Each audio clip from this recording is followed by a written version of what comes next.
Namaskar.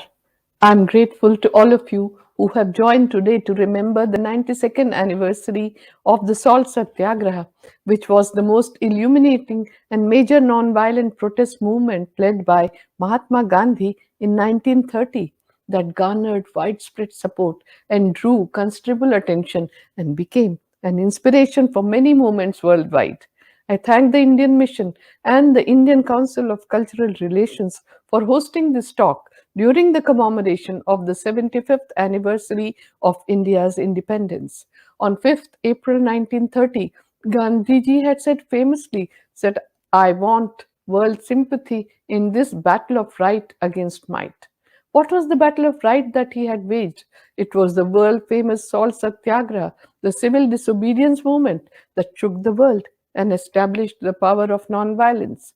92 years ago, on this day, Mahatma Gandhi had started his non-violent satyagraha against the unjust salt tax imposed by the British rulers on Indians. From Mahatma Gandhi's 1906 Transvaal March in South Africa to his 1947 fast unto death in India, his career in peaceful protest was as diverse methodologically as it was geographically and historically vast. He had used all the methods like fast strikes, walkout speeches, and a revolutionary press, all played key roles in a movement that spanned two continents. If there was one high point of the Indian independence movement, it was the Salt Satyagraha or the Dandi March, an event so successful that at the turn of the third millennium, the Economist magazine noted retrospectively, and I quote, more than any other event, the Salt March, exemplifying his tactic of non-violence, gave India's struggle for liberation its Gandhian stamp. In 1931, Dr. Albert Einstein wrote to Gandhiji after the success of the Salt Satyagraha, and I quote, you have shown through your works that it is possible to succeed without violence, even with those who have not discarded the method of violence. We may hope that your example would spread beyond the borders of your country and will help to establish an intentional authority respected by all that will take decisions and replace war conflicts. I hope that I will be able to meet you face to face someday. Gandhiji had replied saying that he wished Einstein would meet him face to face at his ashram in India. Gandhiji remained an important influence on Einstein's life and thought. Under the leadership of Mahatma Gandhi, the Salt Satyagraha demonstrated for the first time the effectiveness of non-violent suffering in bringing about a change of heart in the British people and their government. Lord Irwin, the British Viceroy during the Salt Satyagraha, was so deeply moved by the sufferings of the Satyagrahis that he wrote to the Secretary of State in London saying that he could not turn India into a sepulchre and rule over it. Irwin was emphatic that the British government had to come to terms with the Indian leaders. It made an impact on London, and Gandhi-Irwin parleys followed. For the first time, the representative of the King Emperor, the Viceroy, met the representative of the people of India, Mahatma Gandhi, the naked fakir, as Churchill had called him, on equal terms.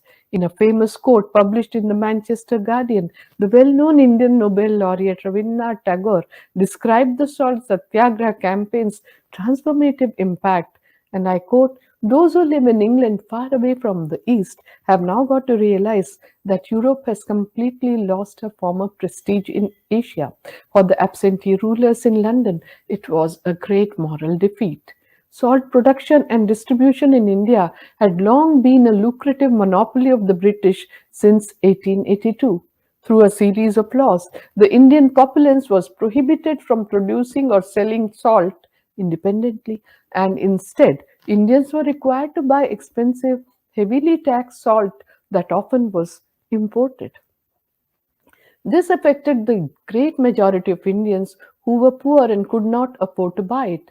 Protests in India about the salt tax had begun in the 19th century and remained a major contentious issue throughout the period of British rule of the subcontinent. In 1930, it was decided by the prominent Indian leaders that whatever Gandhiji decides, so be it. Hence, press reporters reached where Gandhiji was staying with questions. What methods are you going to adopt? What is your strategy? Gandhiji said, I am still understanding this. As soon as God helps me comprehend, I shall make the announcement. So the reporters said, and I quote, see what a wily person he is. He is not going to say anything. He wants to keep the government guessing till the last minute. And at the last minute, he will find something which will really surprise them. Gandhiji said that he had no trick except truth. For 6 weeks, Gandhiji had been searching and wrestling, trying to find a clear insight and program of action.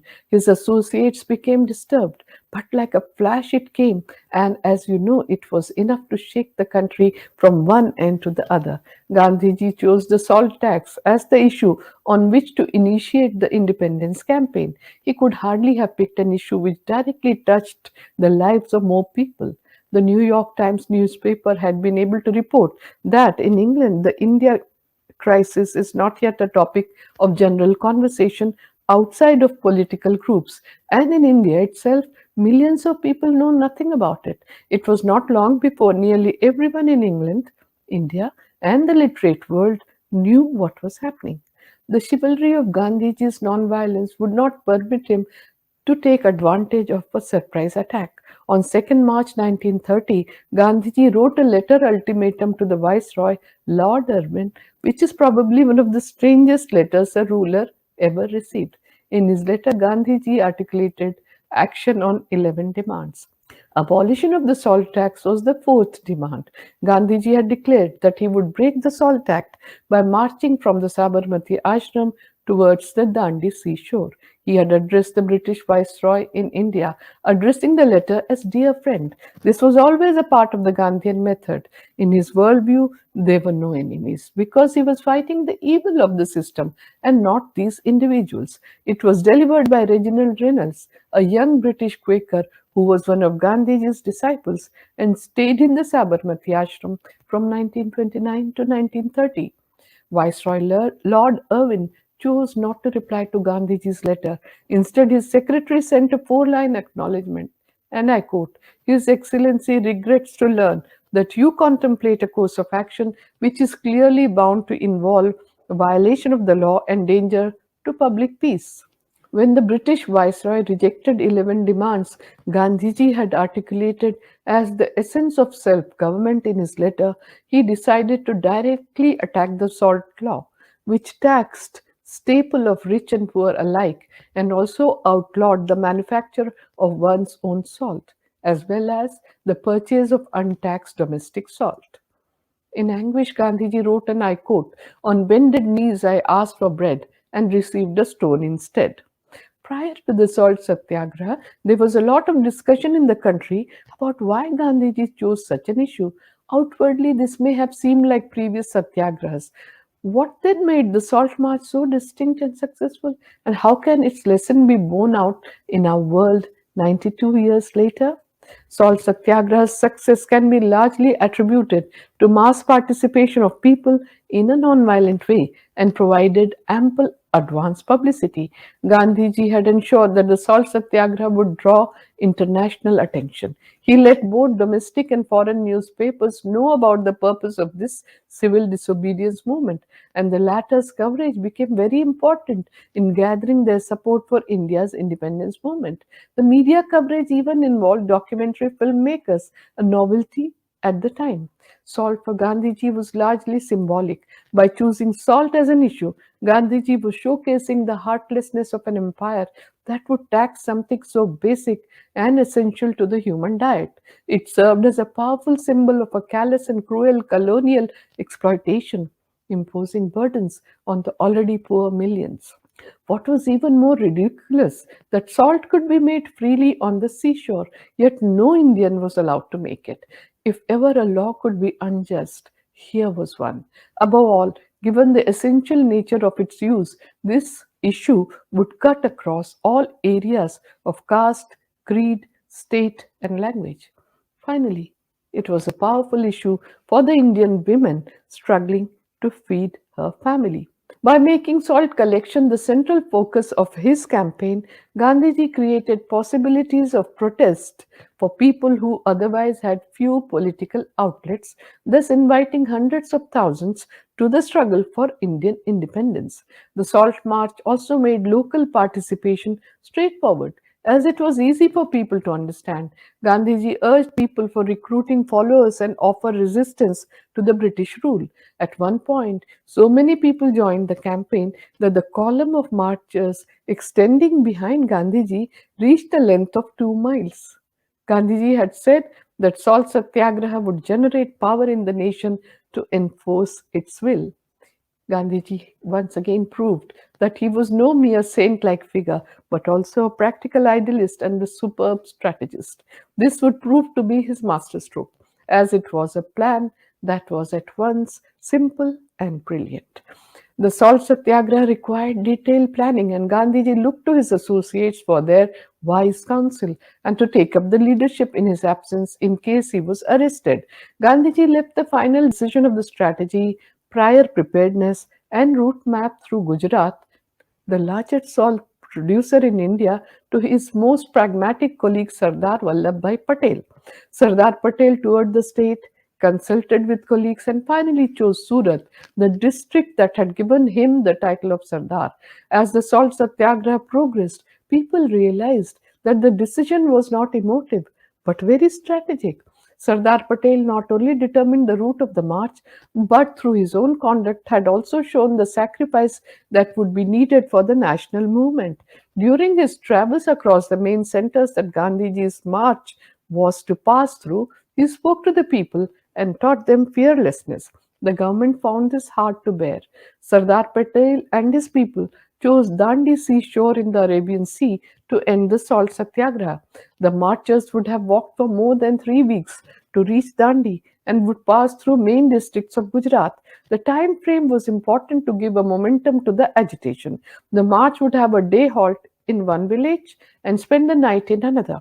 The distance between the villages was such that neither the new marchers nor the experienced walkers like Gandhiji would find it too strenuous. Having delegated the responsibility of deciding the route to Sardar Patel, Gandhiji was free from worry. He did not complain about the choice of the single place of halt en route. He was a disciplined soldier who demanded discipline from others too. On 7th March 1930, Sardar Patel was arrested and given a sentence of 3 months. On coming to know about this news of the arrest of Sardar Patel, Gandhiji issued a statement to the press, and I quote, "The fight has now commenced, and we have to carry it to its conclusion. Our struggle must remain non-violent from beginning to end." Before starting the salt satyagraha, Gandhiji sent a cable on 8th March to John Haynes Holmes, the prominent American writer and an anti-war activist, and I quote, "Peace under gravest provocation. No one even whispers about military resistance. No one arming nationalists. Civil disobedience under strictest restrictions being started on 12th. The names, ages, and identification of those who were to march to Dandi seashore with Gandhiji appeared in the March 12th issue of Young India newspaper. The ages ranged between 18 to Gandhiji's 61 years. The Gujarat Vidyapeeth, the university founded by Gandhiji in 1920, had deputed a vanguard of young students that reached the villages as an advance party and collected information for Gandhiji about the villages. Gandhiji, who understood the Indian villages more than anyone else, explained the economics, the ethics, and the politics of the salt law. He was to do this all along the route of the Dandi March. The march was a means of awakening the people. With the march to Dandi scheduled to start on the morning of 12th March, nearly 10,000 people had assembled at the ashram on the evening of 11th March. Gandhiji said, and I quote, "I have faith in the righteousness of our cause and the purity of our weapons, and where the means are clean, there God is undoubtedly present with his blessings, and where these three combine, their defeat is an impossibility. We are marching in the name of God. God bless you all and keep off all obstacles from the path in the struggle that begins tomorrow.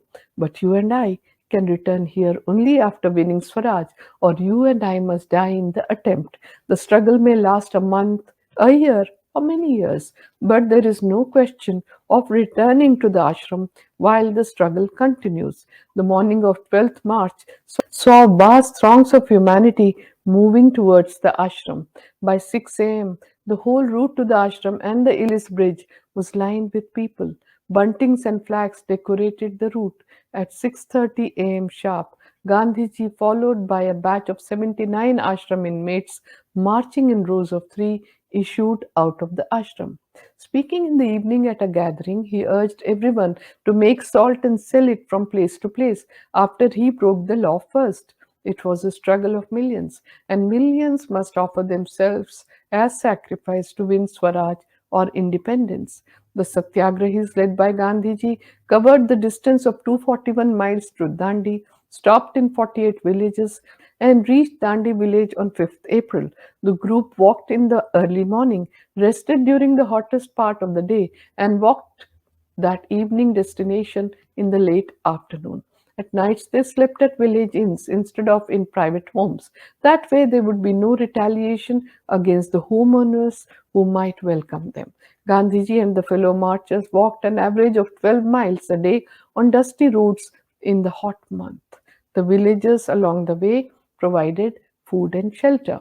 Each Monday was a day of rest for the marchers and a day of silence for Gandhiji, as was his custom. Every day he spun for an hour and kept a diary.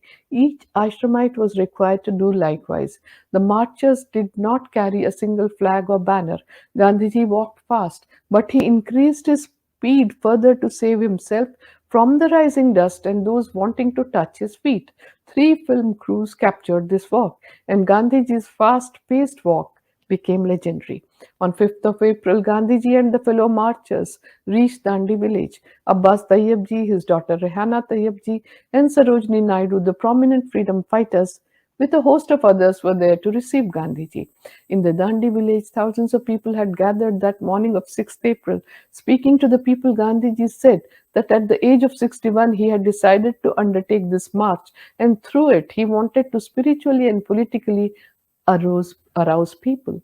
As the British historian Judith Brown writes, Gandhi grasped intuitively that civil resistance was in many ways an exercise in political theatre, where the audience was as important as the actors. The morning of April 6th, Gandhiji walked down the steps from where he was staying. He was greeted almost rapturously by about 4,000 followers who had gathered throughout the night, spending the hour before dawn in silent prayer, alternated by national songs. Gandhiji had a brief swim in the sea.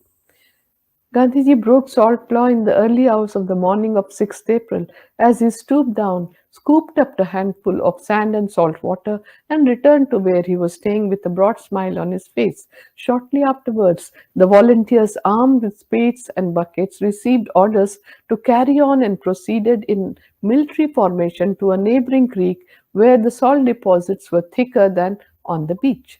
All over the country, salt satyagraha was now started, with satyagrahi speaking and making salt from seawater and selling it. They were arrested and their salt was confiscated. But Gandhiji was left alone. Mr. Nigle Farson, the correspondent for the Chicago Daily News, met Gandhiji under a mango tree in Karadin, Surat, on a sweltering afternoon in April 1930. Describing his first impression of the man, clad only in loincloth, a pair of ancient silver-rimmed spectacles, and two hats, he wrote, and I quote, "Anyone else would have looked ridiculous, but not the Mahatma. I realized as I sat cross-legged on the ground before the little man that I was in the presence of a presence."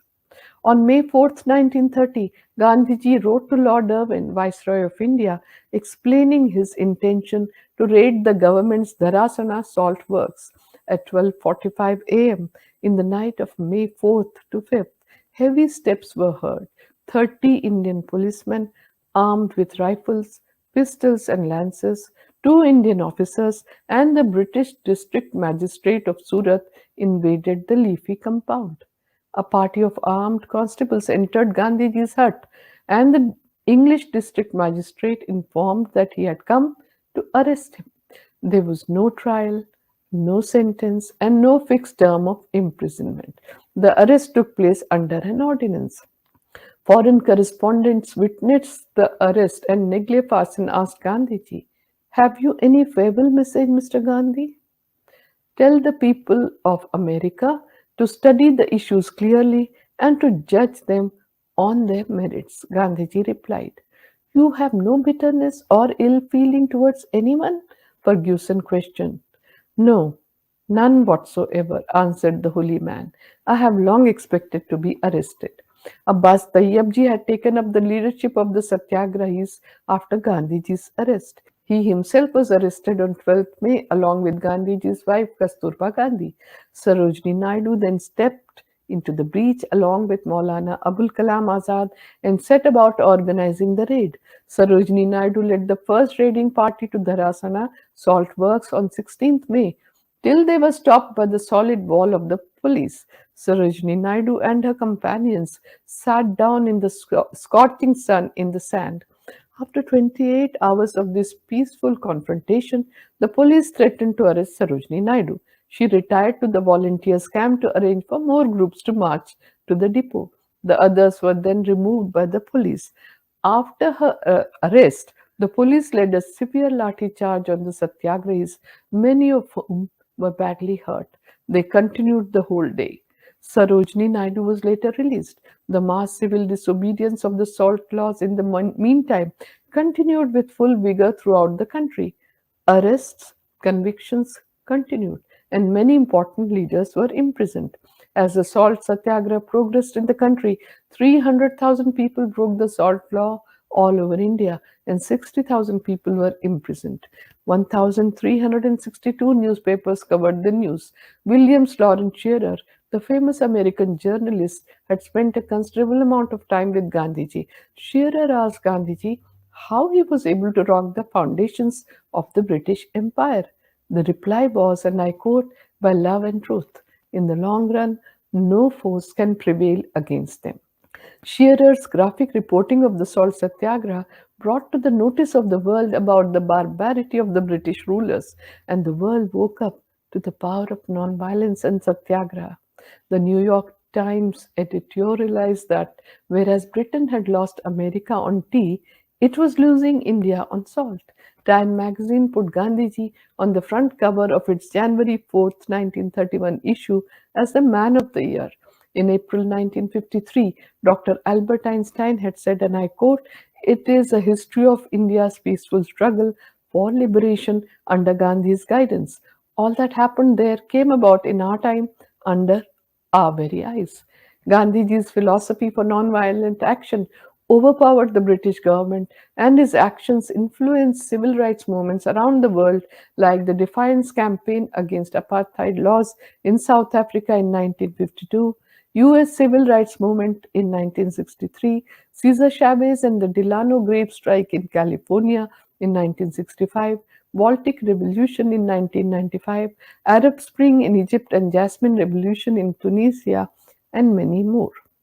I once again take this opportunity to thank the Indian Mission and the Indian Council of Cultural Relations for hosting the talk. My special thanks are to all of you who have joined me online today. Namaskar.